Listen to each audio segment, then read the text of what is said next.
By the spring of 1945, the city no longer had a name.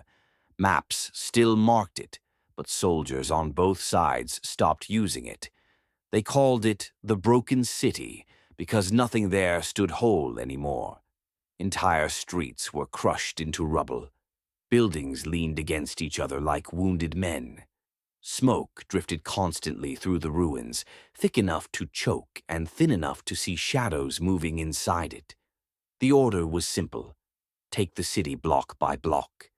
The reality was anything but. The fighting began at dawn with artillery. Shells slammed into apartment buildings, collapsing floors and burying anyone unlucky enough to still be inside. Windows shattered, fires erupted. The city answered with echoes that never stopped. Infantry moved in behind the barrage. They advanced through streets filled with debris, stepping over broken furniture, shattered glass, and bodies that had been there too long to recognize. Every doorway was a threat. Every window could hide a rifle. The first man fell to a sniper before anyone heard the shot. He dropped instantly, helmet rolling across the street. The squad froze. No one moved.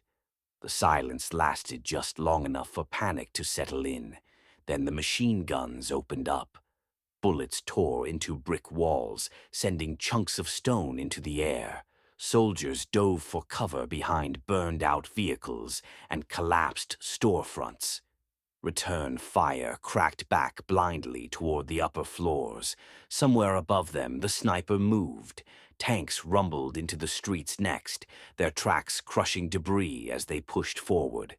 One fired point blank into a building, collapsing the entire front wall. Smoke poured out, followed by screams that were quickly drowned out by gunfire. Enemy soldiers poured out of the ruins, firing from behind rubble, retreating into alleyways, reappearing from somewhere else entirely.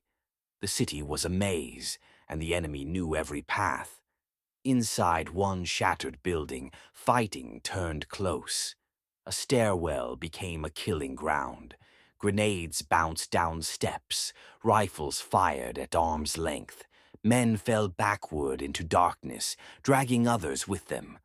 On the upper floors, a machine gun was set up in a blown-out window. It raked the street below mercilessly until a tank shell punched through the wall and silenced it forever. The civilians who hadn't fled hid wherever they could. Basements, sewers, collapsed rooms. Some tried to run. Most didn't make it far.